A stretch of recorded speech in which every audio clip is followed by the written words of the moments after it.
कल की सीरीज़ को कंटिन्यू कर रहे थे मोहम्मद बिन कासिम से। तो मैंने बताया था कि 711 के अंदर ये भारत में आता है, अरब अटैक करता है, जो कि सफल आक्रमण रहा था। इसने सबसे पहले देवलकोट पर आक्रमण किया, लेकिन उस समय वहाँ पर राजा दहिर नहीं थे, वो रावल गए हुए थे। तो उस समय देवलकोट की निगरानी जो थी वो दहिर के बेटे जय सिंह के द्वारा की जा रही थी। अच्छा, तो जय सिंह और मोहम्मद बिन कासिम का युद्ध होता है, जिसमें मोहम्मद बिन कासिम जय सिंह को मार देता है। उसके बाद वो वेट करता है, लेकिन अभी तक रावल से दहेर लौट कर नहीं आता। तो 712 एडी के अंदर, 712 ईसा पूर्व में, कासिम दहेर के साथ युद्ध करने रावल पहुंचता है, जिसे बैटल ऑफ रावल भी कहा जाता है और बैटल ऑफ अरोड़ भी कहा जाता है। अच्छा, फिर वहां पर इनका जब युद्ध होता है तो 712 एडी के अंदर इसने क्या किया, राजा दहिर को मार दिया, और वास्तव में सफल आक्रमण वही माना जाता है। उसके बाद राजा दहिर की मृत्यु के बाद कासिम ने और भी जगहों को लूटा, जैसे मुल्तान को लूटा इसने। मुल्तान से इसने सबसे ज़्यादा सोना लूटा, और इसने मुल्तान को सिटी ऑफ गोल्ड भी कहा था, यानी सोने का शहर। सबसे ज़्यादा सोना इसे वहाँ से मिला था। रावल के युद्ध के बाद भारत और अरब की संस्कृति का आदान प्रदान भी होने लगा था। जैसे कि अरब कल्चर से हमें क्या क्या मिला है, तो आपने देखा होगा खजूर की खेती हमारे देश में नहीं की जाती थी। ये कहाँ से हुई है? ये खेती हमारी अरब से हुई है। ऊँट पालने का सिस्टम भी हमने अरब से ही अडॉप्ट किया है, वहाँ से लिया है। अरबियाई घोड़े भी हमें अडॉप्ट किए हैं, वहाँ से हमें मिले हुए हैं। और मानचित्र का प्रयोग करना, यानी मैप, नक्शेबाजी का प्रयोग करना, नक्शा बनाकर किसी चीज़ के बारे में जानकारी लेना, ये भी हमने अरब से ही सीखा है।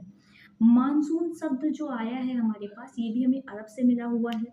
और हमने बहुत सारे हमारे जो सांस्कृतिक प्रभाव हैं, साहित्य हैं, उनके ऊपर भी इनका बहुत प्रभाव पड़ा है। जैसे कि हमारे यहाँ सबसे फेमस एक किताब है पंचतंत्र की किताब, जिसे ये किताब गुप्त कालीन में रही है, गुप्त वंश काल में ये किताब रही है, और इस किताब को विष्णु शर्मा के द्वारा लिखा गया है।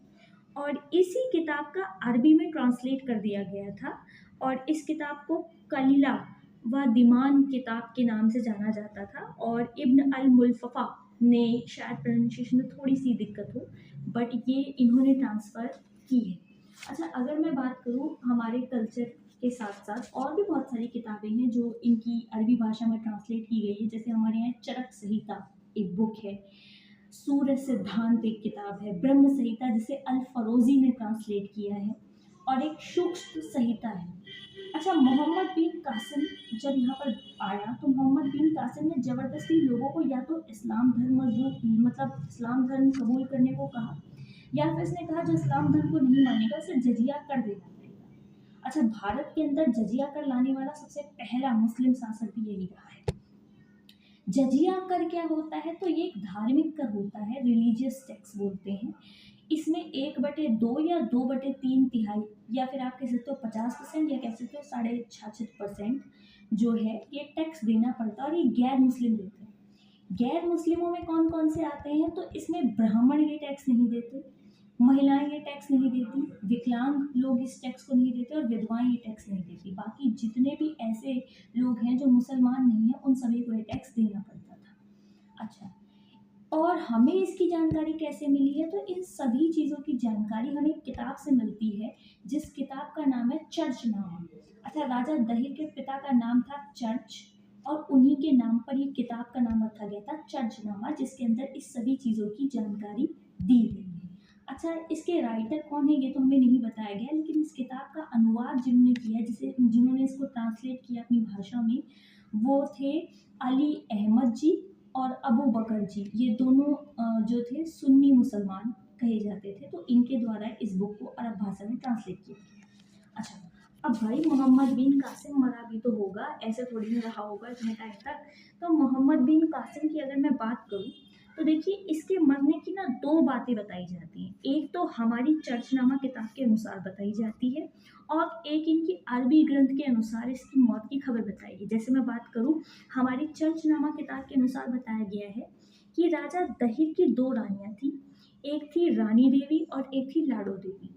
लाडो देवी से उनके एक पुत्र थे जिनका नाम था जय सिंह, जिनकी मृत्यु हो गई थी पहले ही, और उसके बाद लाडो देवी भी सती हो गई थी जब उनके पति की मृत्यु हुई थी। रानी देवी की 2 बेटियाँ थी, एक थी सूर्यावती, एक थी परमल देवी। अच्छा, अब क्या है कि मोहम्मद बिन कासिम जब दहिर को मार देता है, तो वो उनकी दोनों बेटियों को खलीफा के बेटों से शादी कराने के लिए गिफ्ट के तौर पर लेकर जाता है अपने साथ। अब जब लेकर जाता है तो वहाँ इनकी जो बेटियाँ हैं, वो झूठा आरोप लगाती हैं कासिम के ऊपर कि उसने पहले ही उनके साथ गलत किया है, बदसलूकी की है, जिसकी वजह से अब तो वो खलीफा के बेटों के साथ शादी करने लायक बची ही नहीं।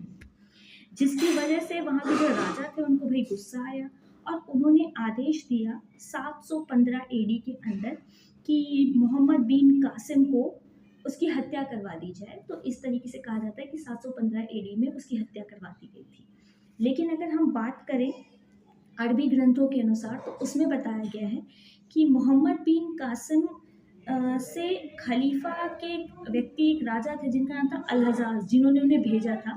तो अल-हज़ाज़ कहते हैं कि कासिम की प्रशंसा से बहुत जलने लगे थे, क्योंकि वो इतनी जल्दी सफल प्रयास कर चुके थे भारत पर अटैक का और फिर वो फेमस हो चुके थे, लोग उनको जानने लगे थे। तो अल-हज़ाज़ को ये चीज़ पसंद नहीं आई थी।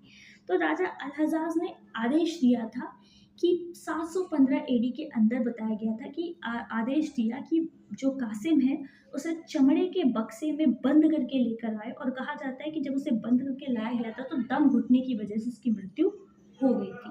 Hope so you clearly understand. Qasim समाप्त हो गया है, कल आपको तुर्की आक्रमण के बारे में बताएंगे। Thank you.